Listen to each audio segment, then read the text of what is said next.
which is a good quality to have. It keeps you grounded. But yeah, I mean, I don't know. I don't have a reason to believe it wouldn't be true. And even if it wasn't true, it doesn't bother me as much as it bothers you, apparently. I mean, it's just ridiculous. It's a marketing ploy. That's all. Okay, well, we're talking about it, so it worked. Brandon, where do you fall? I'm gonna give. I think it's weird to say the benefit of the doubt, but I'm gonna trust this until proven otherwise. But I guess you're the middleman. I guess I'm not going to be shocked either way, but it's been an electric start to the podcast. Why don't we talk about some actual football news that we do know is real? All right, we'll get to that. But before we do, I glossed over the puns I put in there. I think he did. Okay. Yeah. So I thought they were. I rolled my eyes. I don't know if that was obvious. Sorry, you tried to catch lightning in a bottle with some puns. Stats. We're brought to you by DraftKings Sportsbook, an official sports betting partner of the NFL. Download the DraftKings Sportsbook app today. Use code SBNFL for a special offer when you sign up. That is code SBNFL only at DraftKings Sportsbook. If this is your first experience with the SB Nation NFL show, welcome. I promise it gets smarter some of the time. We'll be providing breakdowns of everything that's going to happen on Sunday. We'll do our pick 3 locks of the week. But before we do, gentlemen, there was a game on Thursday Night Football. Bills get their first AFC East win of the year, which is really weird to say at this point in the season. They beat the Patriots 24-10. And even though these Thursday games are not the most competitive, I feel like almost coming out of all of them, there's always this like nugget of news. And for this one, it's the fact that Mac Jones on the sideline during the game is screaming at his coaches. I think what he said was they wanted to throw it deeper. The short game stinks, for lack of a better term. He addressed it in the post-game podium after the game. BLG, your reaction to this one? For the Bills side of it, not surprising. They're beating up on an inferior team. They're going to be just fine. They're all good. For the Patriots side of it, you hate my troll take, which is like a little bit real, that Bill Belichick isn't actually special. But I think there's a macro, I think there's a macro, no pun intended with Mac Jones, take away from the Patriots as a whole post Brady. I don't think coaching matters, or it only matters so much. Like if you don't have the quarterback, it just doesn't, it can't. You know what I mean? The quarterback matters so much more. I think that's what we've learned from the post-Tom Brady Patriots. Like, what can Bill Belichick do? Like, this team has a ceiling. I think there's a gap in terms of, like, if Belichick was a lesser coach, this team could be a few games under 500. Right now, they are 500 with him at 6-6. I just think you can only do so much. And I'm not saying that Belichick's hands are washed clean because of that, because he picked Mac Jones and he picked Bailey Zappi, and he didn't go out and acquire another quarterback who might have been available, such as, let's say, reacquiring Jimmy G or whatever. Like, he's made this bed to some extent. I know losing Brady wasn't ideal, but he also played a part in that, I'm sure, in terms of the dynamic not really being tenable there anymore. So this is the bed they're in, and I think it's kind of, they're just stuck. They're in the middle.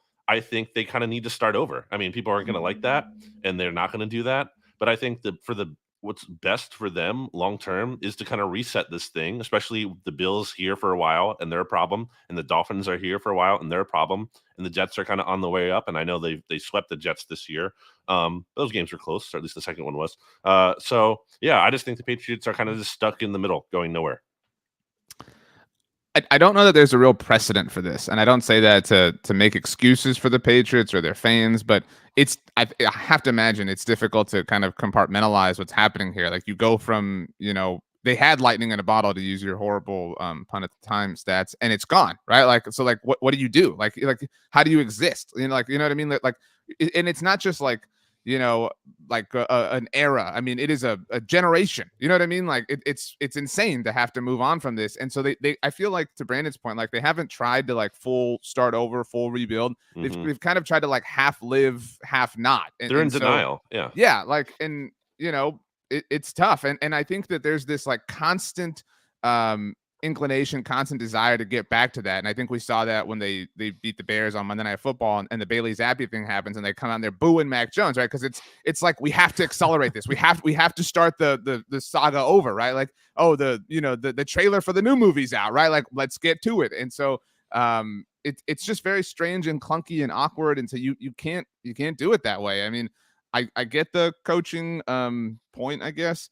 I don't know. I mean, Tom Brady has kind of stunk it up. Like, I feel like Tom Brady re-caught lightning in a bottle, obviously in 2020, and ever since then, it's just kind of been an example of, maybe things just kind of ran their course for everybody involved, and the whole, it was an amazing run. There's no shame in that. Like, just because now people stink and aren't as good doesn't make what happened in the past, lame or stupid or whatever. But yeah, I mean, it's awkward and it's uncomfortable, and it's no longer like we've reached the point where it's not even fun to like bag on them. Like, they're just bad. I mean, I just kind of want it to end already.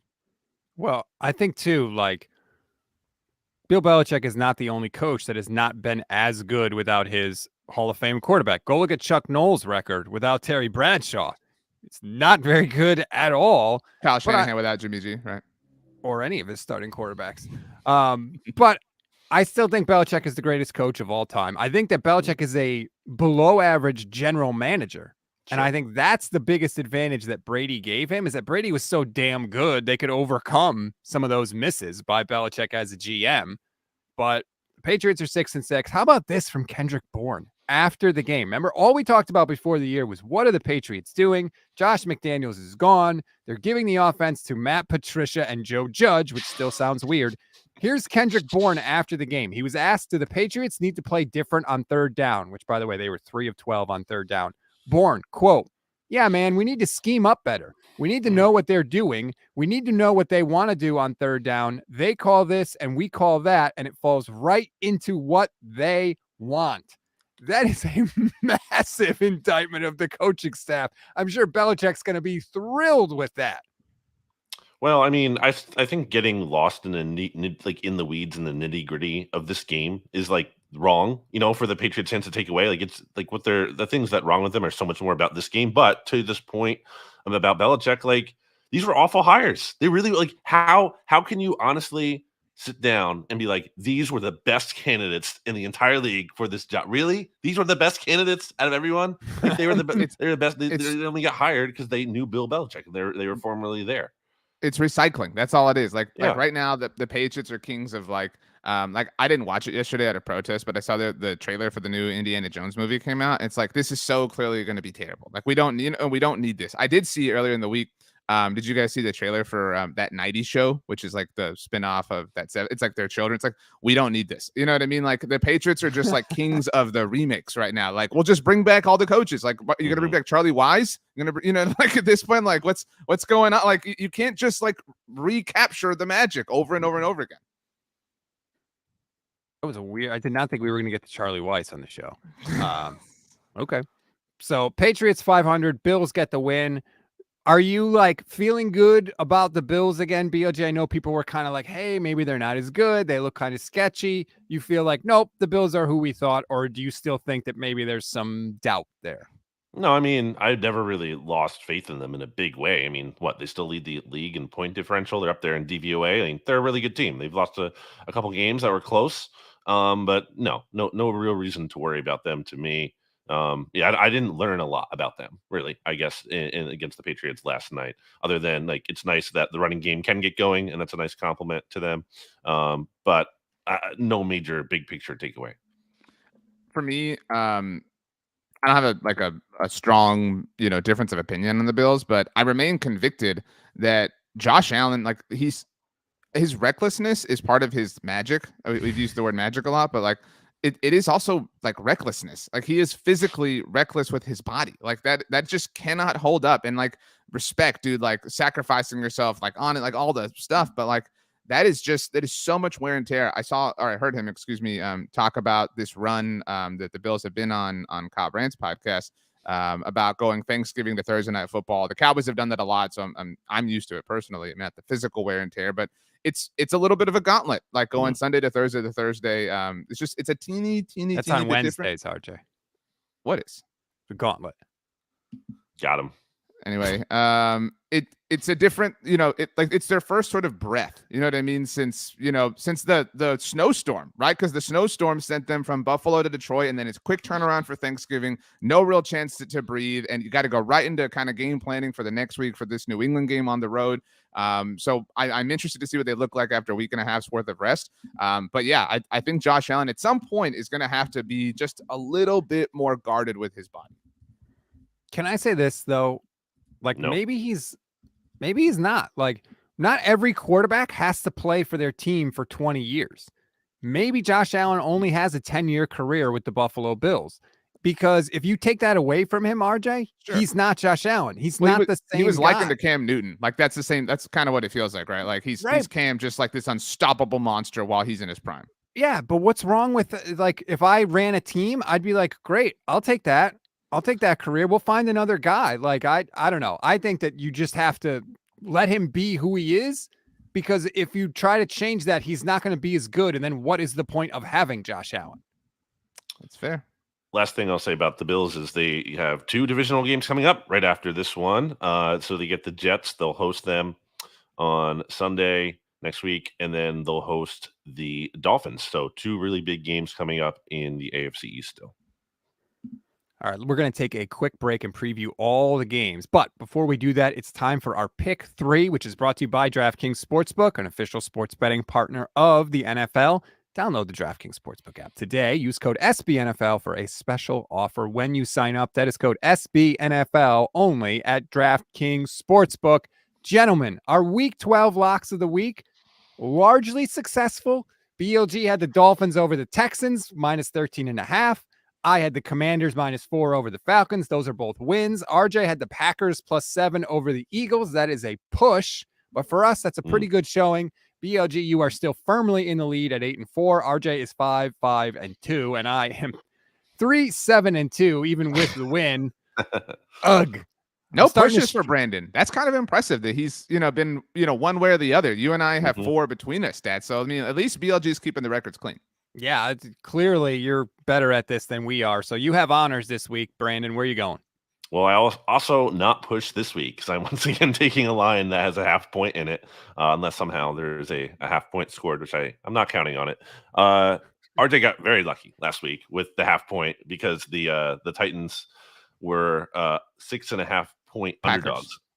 Sorry, Packers before the game, but that line was fluctuating, so we got it in anyway. I'm going to stick in the NFC East for my pick, and I am going to take the Washington Commanders at 2.5 on the road against the New York Football Giants. Giants are primed to collapse out of the playoff picture here. Saquon has not been the same player the last 6 games that he was earlier this year, and that's a big deal for them. And I think there's different reasons why that's the case. In part because the Giants are so banged up with their receiving core and everything, that's probably easier for defenses to focus on him. But yeah, we just haven't seen the same Saquon that we did earlier this year, and that's critical to them to be able to win. And then even if he is playing well, Washington defense is as well, and they are very stout against the run, obviously with Jonathan Allen up front, and Deron Payne. So I really think that this is a good matchup for the Commanders. I mean, they won 6 of their last 7. They have their identity. They play ball control offense. Their defense is heating up. Might get Chase Young back here. So I think the Giants are just too banged up, and I think we're kind of seeing about how they were due for these losses after kind of overachieving early in the season. I will take the Commanders. I like that 2.5. I think this could be, a field goal game, but I think they can cover. RJ, it's me. I'm last. Clearly, I'm last. But you won last week. I didn't. You know what I mean? So I pushed. Yeah, I didn't know what direction we were gonna go. For me, the LA Chargers are a very interesting team. They have a very interesting level of support. They have some results that support that support. Their signature win this season arguably came against a team that we all believe to be frauds in the Arizona Cardinals. So not exactly a lot to hang your hat on, and I'm not exactly hanging my hat on the Las Vegas Raiders, but they are a weird team. Like the Raiders are fun and weird, and kind of how to your point, Brandon, about the Giants being somewhat fraudulent, how we talked about how there were all sorts of things and data points to suggest that they were playing a little bit above expectation. The Raiders have been playing a little bit below expectation in a measurable sense. And so you can kind of see that working against the Chargers. I cannot believe that I'm getting a point here. So almost a straight up pick 'em between the Raiders and Chargers. Not the most confident, lock of the week I've ever had, but I could totally see it. I could totally see the Chargers kind of flailing and coming down after a big win, and the Raiders riding this weird, the Raiders to me are, if you guys have ever played a video game, I make this reference a lot, and you have to like focus on something, but your vision's kind of blurred. But if you like crystallize your focus, you'll lose the nirvana that you're in. So the Raiders are like living fully in the nirvana right now. I like them this week against the Chargers. I'm going to go a different route. I'm going to go with... No thoughts on my pick. Well, we'll get into the game later in the show. I don't want to do a whole thing here. We're in the middle of something. I'm going to go with, and it pains me to say it, the Seattle Seahawks -7 over the Rams. This isn't I don't have a ton of confidence in the Seahawks, but the Rams are just a shell of themselves. No Matthew Stafford, no Cooper Kupp, no Aaron Donald, who's missing his first career game because of injury. Like, who is playing for the Rams? I don't know if I could name anybody. Is Bobby Wagner still out there for them? Like, they're not it this year. It's a lost season. The Seahawks need to win this game. Like, this is a must-win game for them. So I know it's a bigger spread, but I just think that the Rams I think they're packing it in this year, honest to God. So I'll take the Seahawks, and I will give the 7 points. Those are our locks of the week. For the same game parlay, RJ messed it up this week. BLG had the Dolphins over 27.5. I had Tua over 274.5 passing yards. We did our part, Brandon. RJ had Rex Burkhead as an anytime touchdown scorer.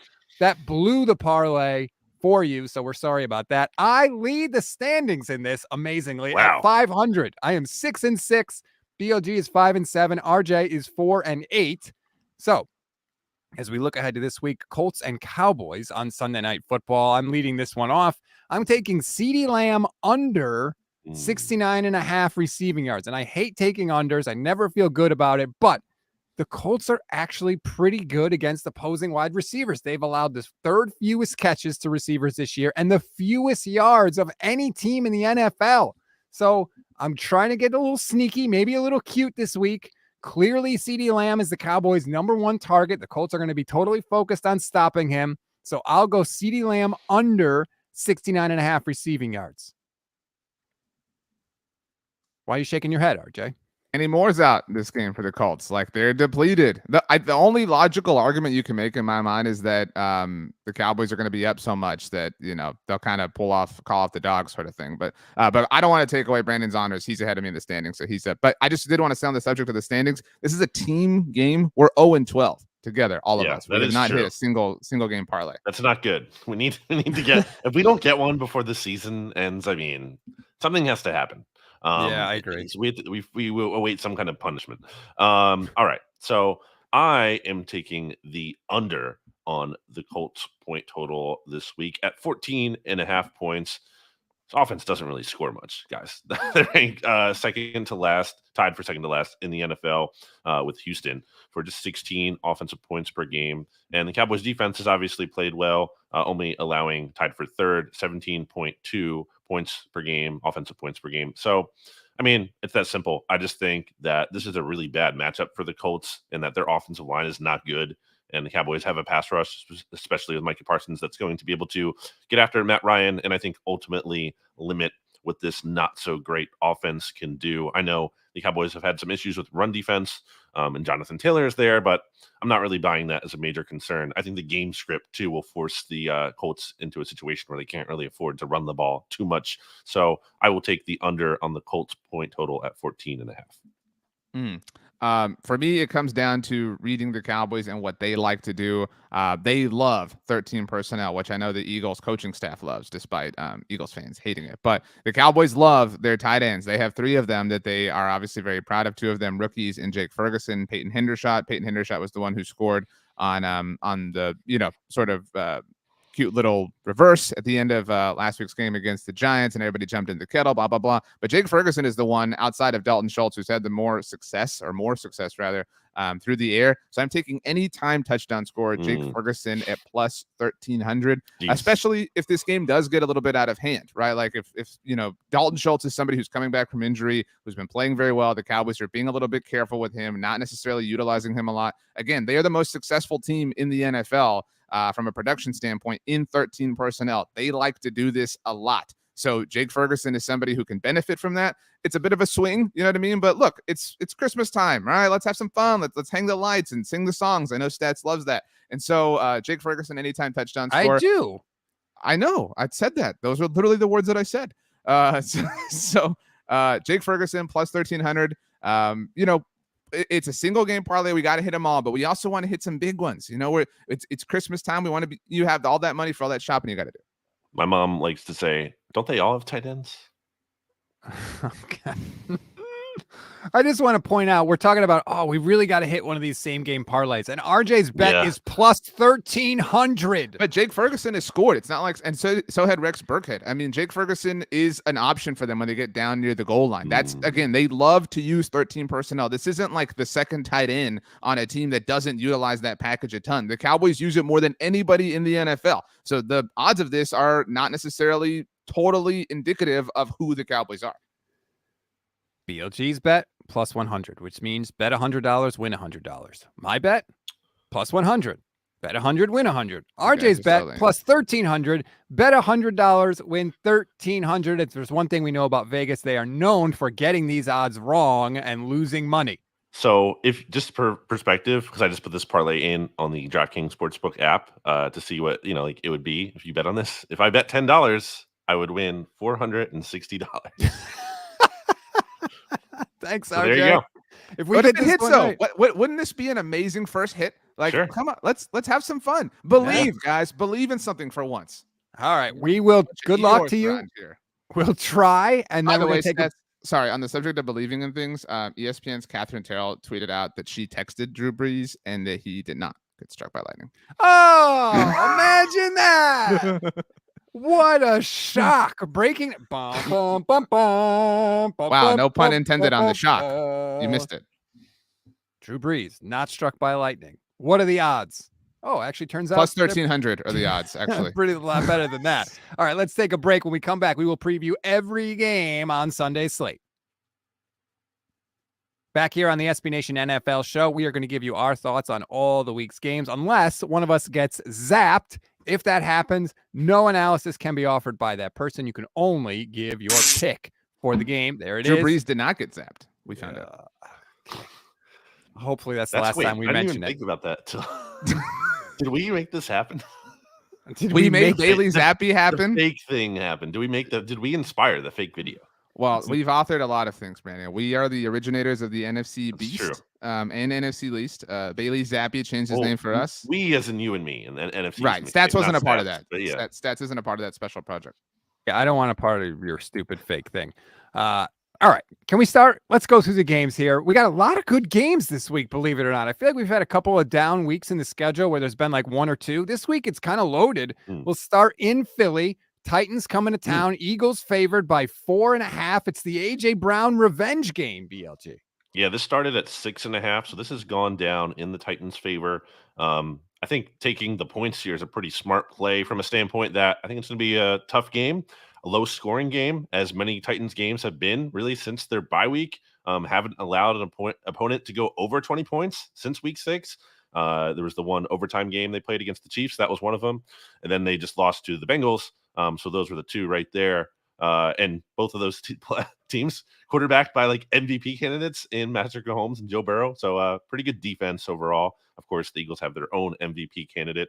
I do think the A.J. Brown revenge game is relevant. The Titans are allowing, for as good as their defense has been, do have a bit of a weakness in the secondary at corner. They are allowing the second most fantasy football points to wide receivers this season. So it would not be shocking if A.J. Brown kind of had a big game. And I think he's primed for that. It's going to be a tough, grinded out kind of game. Everyone's going to be like, oh, how are the Eagles going to stop Derrick Henry? Because they've had some struggles against the run. That was apparent against A.J. Dillon on Sunday Night Football. Ultimately, for all of the things that the Titans have going for them. You look at their schedule, who have they really beaten? And their offense has only gone over 20 points, I believe, once since that week 6 bye that I mentioned. That was against the Packers, who the Eagles just beat. So I think the Eagles win, but I will take the 4.5 points. I think the Packers cover. Sorry, the Titans cover. I took the points on the NFC's mixtape when we previewed this game. I don't remember if it was 6.5 then, but certainly if it had been, I definitely would have taken. I'm taking it at 4.5. But I mean, everything Brandon said is kind of the surface level analysis of this game. Is Derek? No. But like, I didn't mean that. Like, I meant he covered. No, I didn't mean to roast you. No. I meant like he took all the surface level and then some. Like that was kind of my point. Because the big talking points, not that's not better. No, but this comes down to like Derrick Henry, right? Like, can the Eagles stop him? Like, can the Eagles defend the run? Can their 30-year-old defensive tackles, help out and mitigate the damage that he's going to do? You could kind of see it, I think. Like, if you play this game out in your head, like the way this story unfolds, you could kind of see like AJ Brown having like a big fantasy day, right? And the Eagles losing, and so it's like this big like I got him, but we didn't get him sort of thing. I picked the Eagles to win, but the Titans obviously to cover. I do think it's very interesting. Before we get your pick, Stats, because I'm very anxious to hear it, Brandon, on the gauntlet this week, Stats, Justice, and Kyle discussed whether or not Aaron Rodgers was the best quarterback the Eagles have faced this season. Is Ryan Tannehill the best quarterback in terms of who the quarterbacks are this year? Is he the best quarterback that they will face this season? Yeah, I think you can make the argument considering that Rodgers, has the broken thumb and the Cousins disrespect that you like to give, right? Got further hurt in the game too with a a rib injury or whatever it was. I will note, by the way, you mentioned the 30-year-old defensive tackles. Looks like Jordan Davis might be back for this game, which is really big because he's one of the Eagles' best run defenders that the Eagles have. Not that they had like amazing run defense with him, but it was certainly better and has been worse without him. So that's something to consider as well. Okay, well, I'm picking the Eagles to win, taking the points, but as I understand it, Stats, you might need to put on a coat. Why? Well, if you read the SB Nation NFL Expert Picks article that goes out every week on SBNation.com, you would see that Brandon took the Eagles, I took the Eagles, and that you did not. So that would mean that you're going a certain place, but I don't want to give the sound effect drop indication. Oh, there it is. The icebox. Winter is coming. I'm in the icebox. In fact, approaching the icebox, Stats. Here's the thing. I was very close to being in last for the SB Nation Writer Picks last week. I've already been last once this year, so I'm trying to maybe go against the grain a little bit in the hopes that I can sort of avoid that because I don't want to have to send out another tweet that just sets fire to my mentions. So I did pick the Titans in that. But for the purposes of this show, I think I got to go with you guys. Yeah. Well, but you talked again, like in the discussion you guys had about the Eagles on the gauntlet. At the very end of it, Justice and KP talked about how they're out on the Eagles, how they, in fact, Kyle's line was something like that he was reconciling that he no longer believes in them. And you said you agreed. And so like, where does that? Said, take that BLG. Yeah, you actually said that specifically. Yeah, because he said it, not because I agreed. I don't know, Brandon. You did say you agree. You added on, and I agree. It seems like Stats is kind of talking out of both sides of his mouth here, especially with who is your pick? Different places. Make your pick. What is your real pick? I think the Eagles are going to win, but I think that they're not going to cover. Okay. So I'll take the Titans and the points. And I think it's the kind of game where if the Eagles win close, people will be like, I don't know about the Eagles. That'll be the chatter this week. That's not fair. If that is, that's not fair. I mean, the Titans are tough. Like, even the teams they play that aren't good, it's always a close game pretty much, no matter what. Like, it's a tough, grinded out kind of game. So if the Eagles win this game, it's a good win. No matter how. If they win by 1 point, if they win by 20 points, it's a good win. Staying in the NFC Beast, we'll go Commanders in New York, or Jersey, I guess, to take on the Giants. Giants are getting points, even though they are the home team in this matchup, RJ. Do you think Taylor Heineke keeps the magic going? Yeah, this is a tough time for the Giants. Obviously, their schedule coming up is, tough scene for them. The Commanders have their bye after this game, as I'm sure you know, Stats. And afterwards, they will play the Giants again, which is really stupid. This should never happen. The Commanders are in the middle of this insane run. They have won 6 of their last 7 games, and that one loss was the comeback we should give the Vikings credit for that happened. Obviously, no purple Jordans for Taylor Heineke. In that sense, I do kind of think the Commanders are due. Like, I think the Giants have suffered their, I don't want to say like their regression is over, but they are still a good football team. They're dealing and have been dealing with a ton of injuries. They were missing 3 of their 5 offensive linemen last week on Thanksgiving Day. They get a week and a half. It seems like all 3 of them are going to be back for this game. I'm taking the Giants to win this game. And so if you're giving me points, I mean, all the reason to do so. But and I still think the Commanders are a very good team. Like, this is a really good. I haven't been this excited to watch a New York Washington game as a Cowboys fan in a very, very long time. I think this is the Giants' day. I think they ultimately wind up splitting these 2 games, though. Obviously, that's kind of a fence riding sort of answer. I know Brandon took the Commanders, obviously, but man, the Giants. I'm very interested to see if Brian Daboll can kind of stop this skid, because I think we all think he's a head coach who's able to do that. I think they're so banged up. It's tough. They might be missing their starting left guard. Shane Lemieux hasn't practiced this week. Dory Jackson's still not practicing. Among all the other players they're missing, the receiving core is like Darius Slayton and no one else. They don't have anything really going for them. Saquon, again, has not been the same player. I think Washington matches up well in terms of their ability to stop the run anyway and force Daniel Jones to throw a lot. And that is just not a formula for success, really, for the Giants. So I can see it being a competitive game for sure. I mean, I don't think these teams are necessarily like night and day far apart, but I think Washington very much has their identity right now, and the Giants do not have their identity that they had earlier this season. So I think that's what I'm going to lean with. And 6 of the last 7, some of that is 1-score games, some of it's fortunate. But I do think there's something to Washington believing in themselves too, whereas the Giants, from a vibe perspective, might be like, oh no, like we're kind of here, things are kind of going the wrong way. And that's what I meant about Daboll, like, because you're right, like it's about to fall, right? Like, you're about to take that Jenga piece out. Like, can he protect them? Because they're not an organization that's been able to stop that. I can't remember the exact number, but at one point earlier this year, Kyle Shanahan talked about how it takes around 10 weeks or so before there's enough film on a team to really get a sense of what they're doing this season. And the Giants have kind of hit that mark. And I just think maybe we're at the point now where Brian Daboll caught some people from, by surprise earlier this year. And they were like, damn, we didn't expect this. The Giants are doing some different things, and they were able to pull out some wins. And now maybe we've just gotten to a point where teams have a good handle on what Daboll is trying to do, and they know how to counter it. And the Giants just don't have the talent to overcome that. I don't mean it as a knock on Brian Daboll. Like, he's doing the best he can with what he has. But I think maybe just sort of the clock has struck midnight on them. I'll take the Commanders. I'll give the points. Taylor Heineke's playing well. And yeah, I just think that they have a better team than the New York Giants. RJ is pretending like he's in the Don't do it. In the cold. All right, next game. I know where I'm at. That's all I'll say. Oh no! Fun fact about the icebox: Winter is coming. I'm in the icebox. Just I the fact love this, the ASMR of the snow. That's the steps in the snow. That is a nice like a little satisfying. Stevens the sound. goat. Yeah. Let's head to Minnesota. Speaking of snow, Jets coming to town. Vikings giving 3 points. This has all of a sudden become a much better game than I thought it was going to be. BLG, you going with Gang Green or the Purple People Eaters? I would not bet this game if I could avoid it, but since I have to make a pick, I guess I'll take the Vikings. I'm not fully ready to buy into. I do buy that the Jets are a better team with Mike White for sure, because I think at the very least he can be a win with guy, whereas Zach Wilson very much a win in spite of guy. But it's hard to make too much of the 1 week against like a depleted Bears team. This is still the same Mike White who threw 4 interceptions in his last start before last week. So I don't have unequivocal faith in him just yet. I'm also not super high on the Vikings and think they're due for some losses. But I just don't know fully what to make of the Jets yet, where at least I think I know some things about the Vikings. Although Sauce Gardner against Justin Jefferson, I mean, what a matchup that's going to be.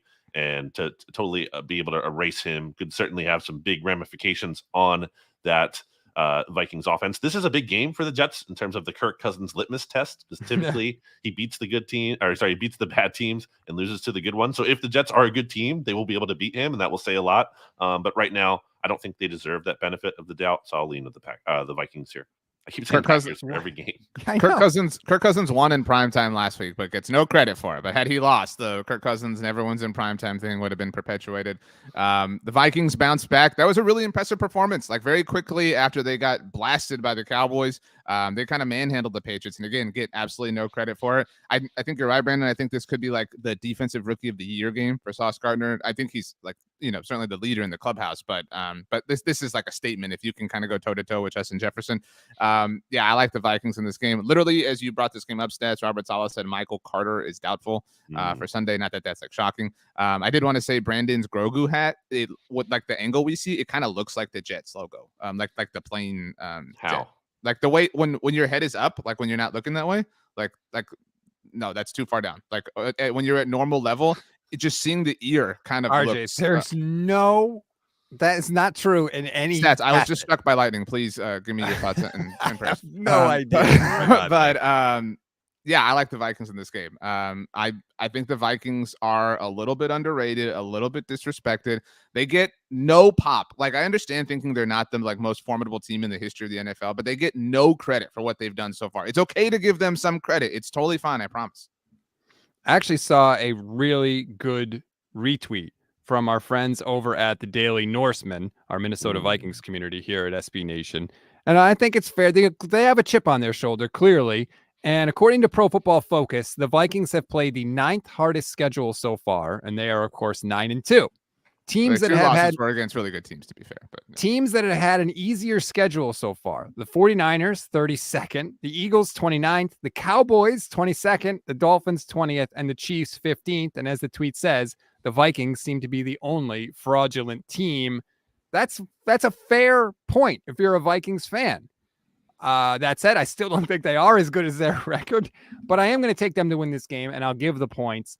The Jets have a very good defense. I don't know why we all have to decide on Mike White like right now. Like last week, you had to decide if he was a franchise quarterback or not. Like the dude's had 4 starts. Like let's just wait and see. I'm not going to make a decision on him if he throws 4 picks or 4 touchdowns on Sunday, but the Vikings have the better team. Even if Sauce Gardner is all over Justin Jefferson and completely takes him out of the game, the Vikings have other weapons. The Jets have no weapons. The Jets are showing up with fake weapons here. I'll take Minnesota.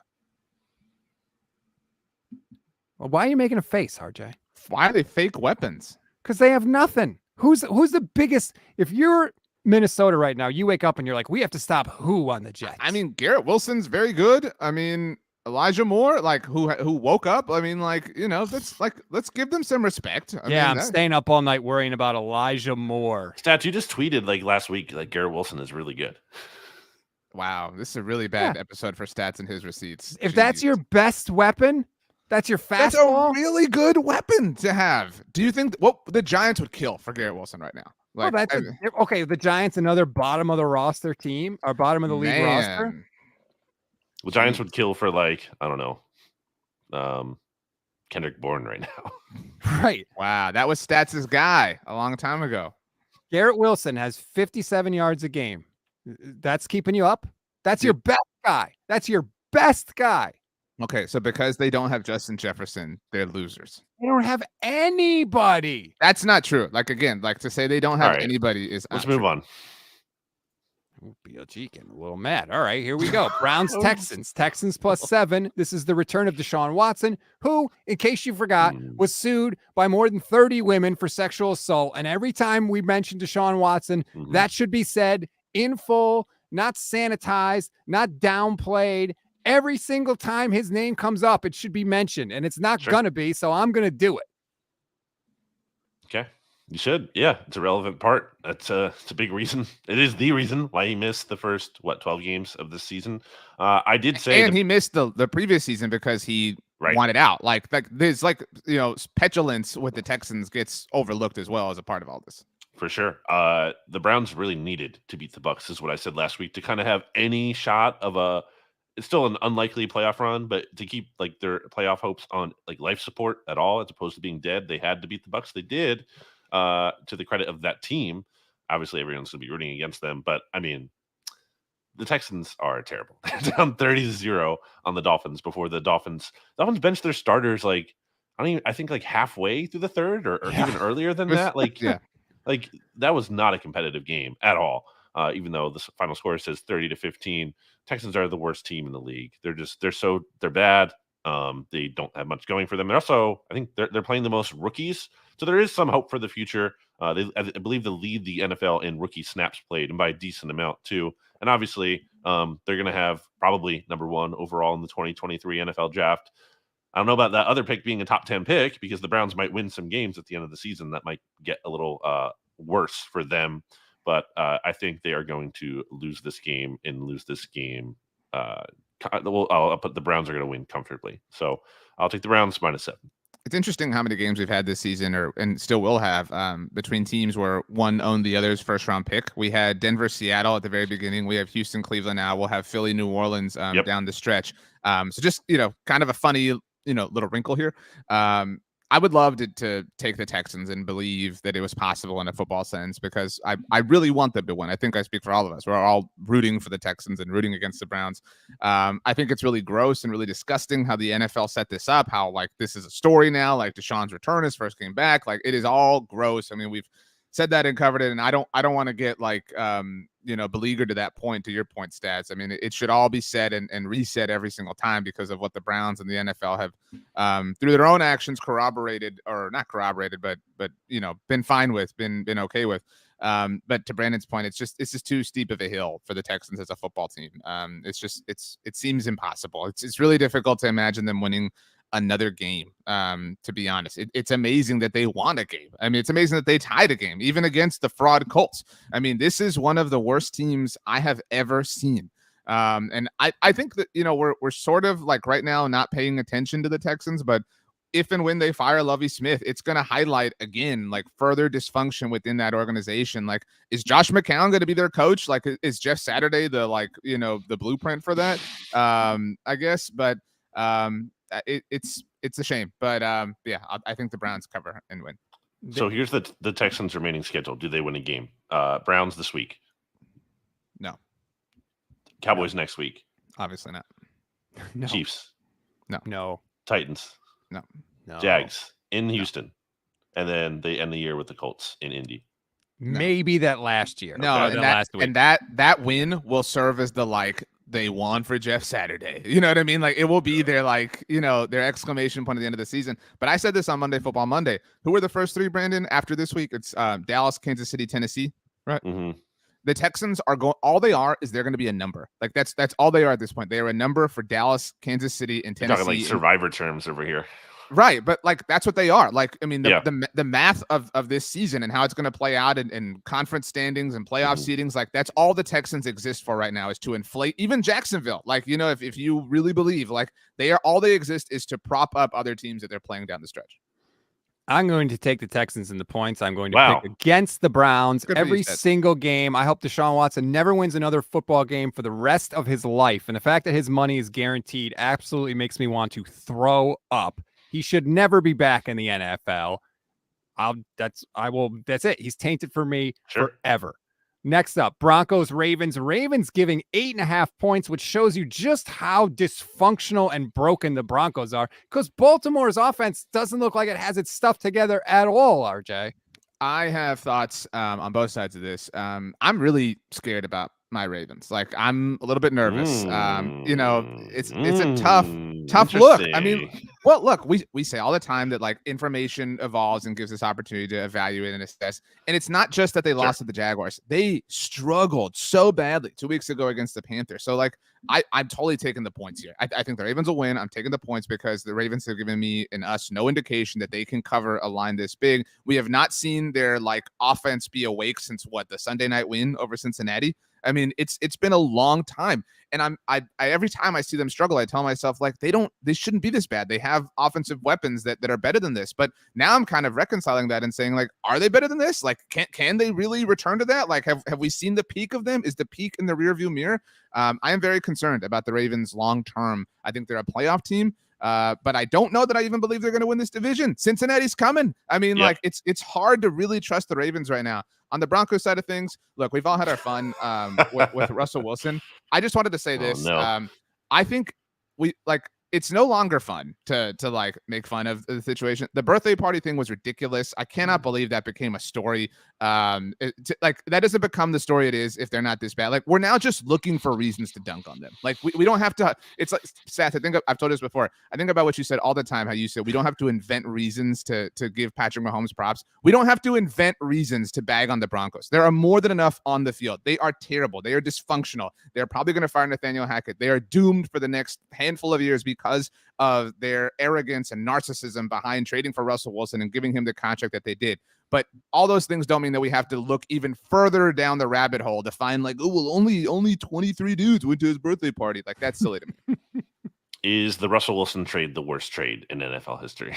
No, because Herschel Walker exists. Okay, but like you know what I mean? Like it's the worst trade in the last 20 years, easily. Is it top 10? Is it top 5? You know what I mean? Like it's not looking good. It's really bad. And it's not like, sometimes there are trades where it's like, okay, you gave up way too much and it's bad, but you can kind of move on quickly afterward and kind of, whatever. It didn't last. Like, no, this is lasting. This is a lasting bad decision. And really the only hope is firing the coach and hoping a new coach makes a difference. But I think that is foolhardy at best. Yeah, Broncos vibes are so bad that I can't pick them at all. I can't put any faith in them. Although, they're not going to win the game. They could cover because of the Ravens' struggles. But that I would say more about really the Ravens than it does the Broncos being good or anything. But I don't think Lamar's getting enough heat. For a guy that bet on himself in a big way and gets a lot of praise, and rightfully so, because he's been an amazing regular season player, has not been an amazing regular season player this year. And I know everyone wants to blame Greg Roman and celebrate the fact that Greg Roman might be getting hired at Stanford or whatever, and that's fine. But, it's hard for me to put, for people to be like, wow, the Ravens draft so smart. Wow, the Ravens they're so analytical. Harbaugh, one of the best coaches in the NFL. And then say all those good things about the Ravens and how smart they are, and then act like they just employ this total dunce of an idiot offensive coordinator who doesn't know what he's doing. And what I mean? How do you reconcile that? So I think you have to put some of this blame on Lamar for a player who has, in his last 8 games, one more touchdown than he has total turnovers. He has 8 touchdowns between 7 passing, 1 rushing, and he has 5 interceptions and 2 lost fumbles. He has an 80.8 passer rating last 8 games. I'm sorry. I know he doesn't, I'm not saying he needs to be the MVP. I know his situation isn't perfect with what he's working with, but he can be reasonably expected to be better than what he is right now. And that's just really bad. It's really disheartening, I think, if you're in the Ravens spot.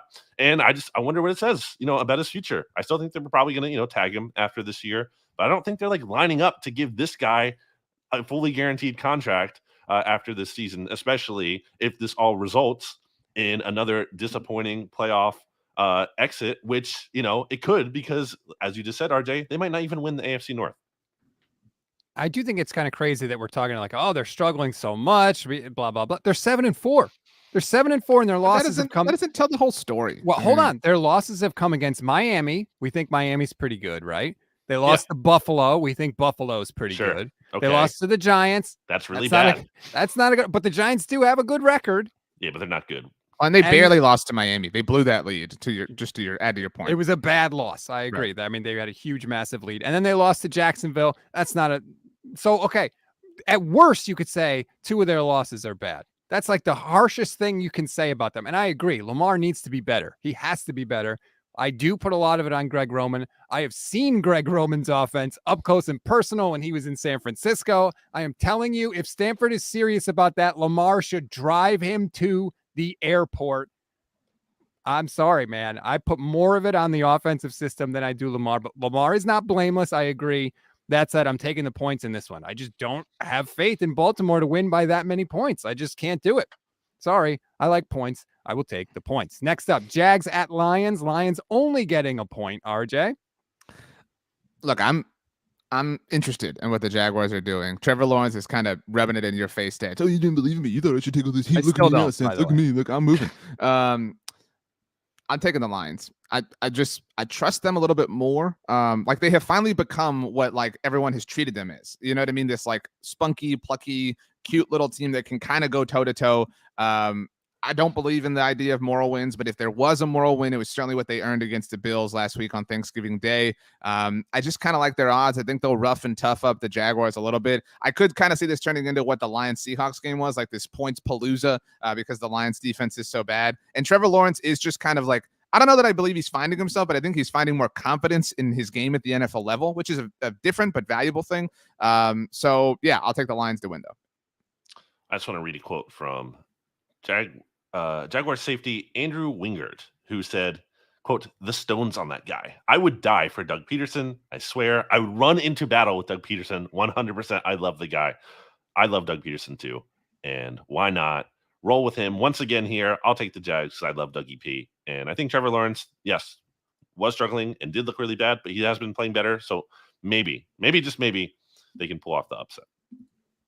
Or, well, not upset because they're favored by one, but whatever. Yeah. I pick him. Jacksonville became the 30th team since 2000 facing the situation on their final drive, which was down 7 with 2 minutes to go in regulation. They are the first of those 30 teams to win in regulation and only the third team to win the game at all.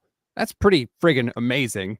Even though I'm still down on the Jags, I still don't think that Trevor Lawrence, quote unquote, has arrived. We just spent all this time talking about how shaky the Ravens are, yet now we want to give Trevor Lawrence all this credit for beating that team. That doesn't make sense to me. He's playing well, though. He's playing okay. That's unfair. How many quarter? We don't have to get. Would you rather have Trevor Lawrence or Jimmy G? Ooh. But that says more about Jimmy Garoppolo than Trevor Lawrence, I think. No, it doesn't. Who did you pick? I don't know, honestly, because Trevor Lawrence turns the ball over. Who led the league in interceptions last year? Trevor Lawrence. You have to make a pick. Pick someone. I guess Jimmy, but I don't feel great about it. Oh my gosh, what a bad episode for you. Anyway. I'll take the Lions in this one. They're at home. I'm still got to see it with the Jags. Sorry, I don't believe it. Next up, Packers and Bears. Bears are getting 3.5 points. Looks like Aaron Rodgers is going to play. Looks like Justin Fields is going to play. At least that makes it a little more interesting. BLG, does Aaron Rodgers still own the Bears? Man, I don't know. I think the Bears are down in a bad way. Although we just saw what Jalen Hurts did to this Packers defense. And if Justin Fields is playing and he can run around like that, he's going to be able to run for a lot of yards. So I'll actually take Justin Fields in the points here because I don't feel amazing about the Bears, but I also don't feel good about the Packers. I will take the Packers because this is Aaron's. Oh, you think Jordan Love is good? Game? You know what I mean? Like this is Aaron's. Like, you really think there's a human on this earth better at this than I am? Yeah, this is, and like this will be like the lamest Aaron Rodgers flex of all time because he will do the "I own you" thing to the Bears in Chicago, and it will be like, dude, y'all suck. So, but I'm taking the Bears. I'll leave the points. I'm sorry, the Packers. I think I'm going to take the Bears in this one. If Aaron Rodgers really has a rib injury, like those injuries are freaking painful, man. He could take one shot in this game in the first quarter and be right back in the situation he was last week where he said essentially like, I couldn't move out there. If that injury is as bad as that, even though he gets a pain shot, I don't know. I just think that Fields is going to be able to move around. I will take the Bears. Plus I get the 3.5 points. Last game of the early slate, Steelers at Falcons. Falcons are giving a point to the Pittsburgh Steelers, BLG. The Falcons are just elite losers. They're so good at they're so good at losing. Like it's honestly kind of impressive how bad. Like if you're a masochist, like the Falcons are the team for you because they maximize the pain in their losses too. Like no team. They're like if anti-clutch is a thing, like they're the ultimate anti-clutch team. They're elite at snatching defeat from the jaws of victory. I cannot in any way put good faith in them. The Steelers, are they great? No, they're not amazing, but like there's some level of stability there where the Falcons are just, they're not worth betting on. Like, I feel like you're just going to feel like a dummy. If the Falcons blow it, are you going to feel like that was a good bet? No, you're going to feel like a fool. They let you down once again. Of course they did. So I will take the Steelers with the point. After the Falcons lost last week, I tweeted something like the Falcons just like I don't remember what it was, but it was about like the horrible loss, how they found a way, how they're so good at it, whatever. Steve Weiss, who's an Atlanta guy, retweeted it. So I had all these like Atlanta fans responding, and every single one of them was like, "This is what we do. Like, is this your first Falcons game? Like, this is the Falcons way. Like, whatever, blah blah." Yeah, I don't know when that ends, if that ever ends. But they've changed GM, they changed quarterback, they changed. It doesn't matter. Change uniforms, change stadiums. I mean, it like, doesn't matter. It's tough scene. I will take the Steelers, although I don't feel great about it. Like, I'm not like pumped about the Steelers, but I will take them. You're not taking the Steelers. You're picking against the Falcons, which is exactly where I am too. Yet somehow Atlanta is a half game out of the division lead because the entire NFC South is a mess. I don't care. I'm taking the Steelers. Let's get to the late games, and we got some good late games, starting with the one in San Francisco. Dolphins, 49ers. 49ers giving 4 points. It looks like Christian McCaffrey's going to play. Eric Armstead's coming back for the Niners for the first time since week 4, but Deebo Samuel probably won't play. BLG. I think it would be off brand for me to not take the Dolphins. I know the 49ers defense has been really good, and I'm a big D'Amico Ryans guy. It's 4 straight second halves of shutout play. Obviously, they shut out the Saints entirely the whole game last week. So I know it's hard to go against that 49ers defense right now, but I've been riding the Dolphins all year, and they haven't let me down. Haven't lost a game when Tua has started and finished healthy, except for being pulled for obvious reasons because they're up by so many points. So I will take the Dolphins here because it's what I've been doing all year, and they're getting points. But I do think it's going to be a tough game. I think it's kind of a coin flip game. I think the Dolphins are kind of the Chiefs light, LITE, right? Like, I think they're a light version of the Chiefs in that they can score at will when they're cooking. Obviously not cooking as often as the Chiefs are, but we saw how the Chiefs kind of manhandled the 49ers in stats. I mean, the Niners might have the best defense in the NFL. At the very worst, it's top 2. But they don't have the offense to go shot for shot with the Dolphins. Like, the Dolphins will break through at a certain point, and I just don't see how San Francisco can kind of race with them and run. Like, literally nobody can run with them. Nobody can run with Jalen Waddle and Tyreek Hill. And so, yeah, I mean, Tua is dealing right now. I mean, Tua has never, like, okay, cool, the Niners haven't allowed a second half point. Tua hasn't lost. He hasn't lost a game that he has started and finished. So I will take the Dolphins, especially if I'm getting points, like Brandon said. The Dolphins have the offense that the 49ers think that they should have, right? We all think the 49ers offense should be better considering they have Debo and Ayuk and Kittle and McCaffrey and all these guys, yet they score just 22 points a game. So that is incredibly frustrating. If the Niners are going to win, that defense is going to have to hold Miami down. I know the Chiefs game was a bad game for the Niners, but the halftime of that game was 14-13 Chiefs. It was really 2 bad quarters by the 49ers defense that they've had all year. The Niners have to get pressure on Tua. He's been throwing in 2.5 seconds, which is the 6th fastest time in the league. But both starting tackles for Miami could be out of this game. That could be a huge, huge factor. I'm taking the 49ers and giving the points only with my heart. The smart play is to take the Dolphins and the points. Yeah, I'm not going to do it. Let's be honest. I've made a lot of dumb picks this year. Why stop now? But I think that the whole Shanahan-McDaniel aspect of this game is totally overblown. I've been telling all Niners fans, this is the least important game they're going to play in the next month. Who cares if Mike McDaniel beats Kyle Shanahan? He's in the AFC. The Niners need to worry about the NFC. So I hope they win this game. But even if they don't, I'm not going to go too crazy over it. Or too crazy. Okay. It will also tug at the insecurity, like, we let Mike McDaniel leave. That's why it will hurt. I mean, the line's a little fishy though. Like, I mean, I think it's tough to take the Dolphins because it seems like they're Dolphins. Yeah, because it's, exactly. But it's like, I don't know. It just seems like a lot of points to be giving to the Dolphins. But it started at 3.5. Yeah. It opened at 3.5, which is kind of surprising. So I totally get everybody that's taking the Dolphins and the points. We'll see if the Niners defense can really hold up. Chiefs in Cincinnati. The Bengals are getting 1.5 points. And I can't remember which one of you said it. I think it was you, RJ. Cincinnati, they made a second half run last year and they seem to be getting it together a little bit. I very much believe in Cincinnati. I'm very upset that I said that I believed in the Chargers more than them a few weeks ago. That was stupid of me.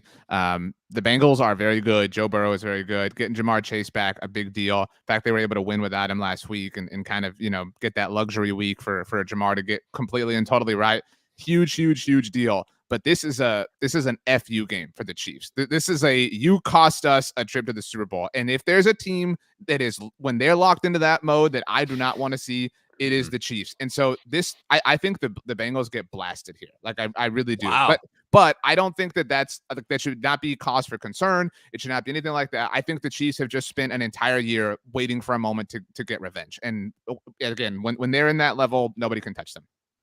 Big game for the MVP conversation, because if Burrow beats Mahomes, like then he's going to insert himself further up there, back in there. Obviously, from the standpoint of advancing in the AFC North too. So I can't give the Bengals the full benefit of the doubt right now. I think the Chiefs have earned more of that. Patrick Mahomes, some would say, refuses to lose, so I'm going to take the Chiefs here. But I do think the Bengals can win. But I'll take the Chiefs.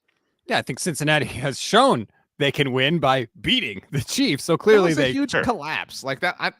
We don't bag on the Chiefs enough for losing the AFC Championship game. They blew a huge lead. It wasn't 20-3, but it was specifically too. Like Mahomes at the end was so bad.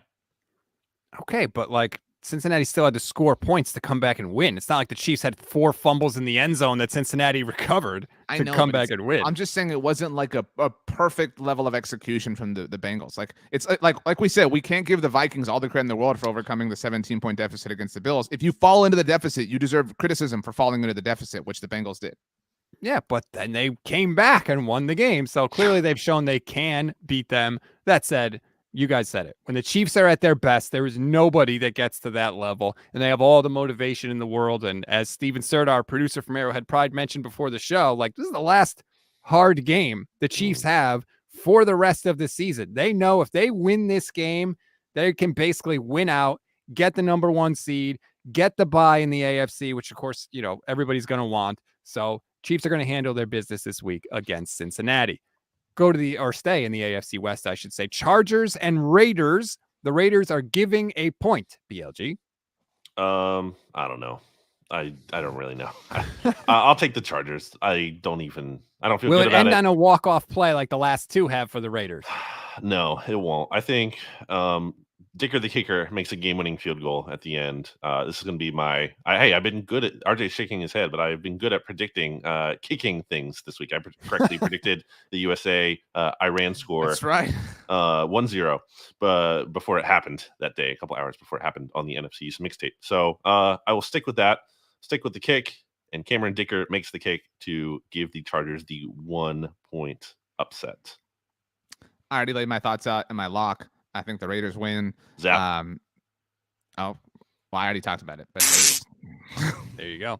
If the Chargers are going to do anything this year and be anything close to the team we thought, you got to win this game. The Raiders I know they've won the last 2, but they really have looked awful before that.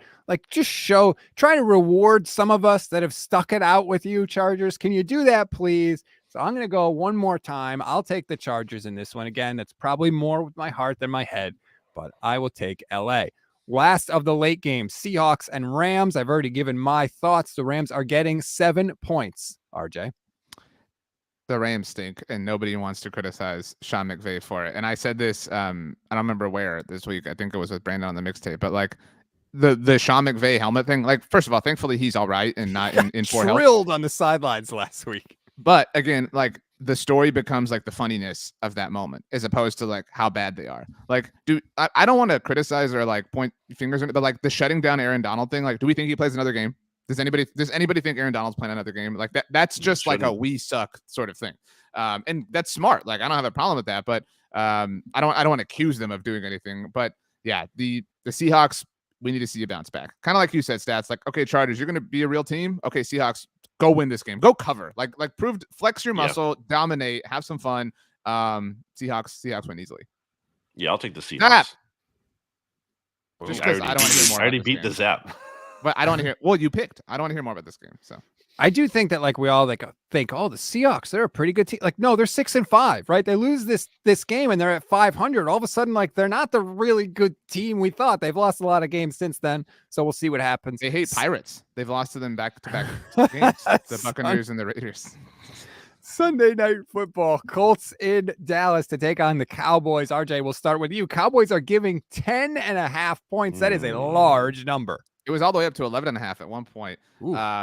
Yeah, I mean, I want to say, I wrote about this too. Huge unfair thing happening in this game. Cowboys coming off the Thursday Thanksgiving Day game, which was at home, and hosting this game, hosting the Colts, who are coming off of Monday Night Football. How? Why? Like, why is that happening? That should not happen in the NFL. You should not put one team at an obvious disadvantage like that. And a lot of Cowboys fans are like, so what? We get wronged all the time. No, like, it's okay. You can call, something fair when it's fair and unfair when it's unfair. That being said, I don't see how the Colts win this game. They might cover. Like, there's a lot of points. You know what I mean? Like, maybe you get some sort of backdoor thing like the Giants had last week. So I'm fine if you want to take the points.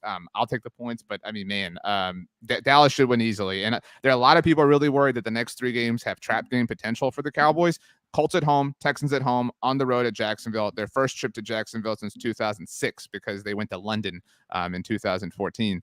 That this is your chance. If you're the Cowboys, this is what you want. You want 3 cupcake games with Minnesota maybe going to lose in the process. Philadelphia maybe going to lose. They got the Titans on Sunday, the Giants, the Bears. Like, this is your chance. Take care of your easy business and hope you get the help you need. Yeah, I think there's a chance the Colts can cover. Really good interior defensive line with DeForest Buckner in there. That I think, they can kind of shut down Pollard and Zeke a bit and force Dak to pass a lot. Maybe there's a turnover in there. So I do think they can cover. Colts are allowing just 19.3 offensive points per game this season, but I don't think they can win. So I'll take the Colts to cover, but the Cowboys win. This is the game where Micah Parsons can sew up the Defensive Player of the Year award. Sunday Night Football. Everyone's going to be. I don't know how this game is still in Sunday Night Football. It's absurd because it's the Dallas Cowboys. With the other games on the schedule that they did not flex another game in. It's pathetic. What would you move there? And you Niners, Dolphins, you could move there. I think you could move Chiefs, Cincinnati. The Dolphins already get moved to next week. You're going to back-to-back Sunday Night Football. And the Chiefs have already been moved, too. Yeah.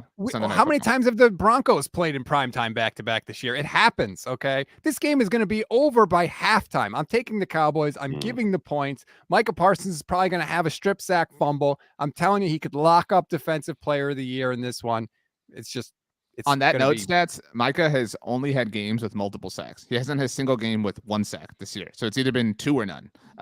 Not Tua, but 2 or none. It's not Tua none. Right. It's just an interesting coincidence. So if we laid that prop out, I don't have odds on it, but to both of you, do you think it's more likely Micah has 2 sacks or 0 sacks in this game? I'm going to say he has 1. 2. Okay. But you're right, Stats. Like, it's that time of year with everybody watching, and he could have like 4 sacks. You know what I mean, right? Like, the Colts are that bad. Matt Ryan's that slow. He could really, and he could overtake. I don't know that Matt Judon had a sack last night. Does anybody know off the top of their head?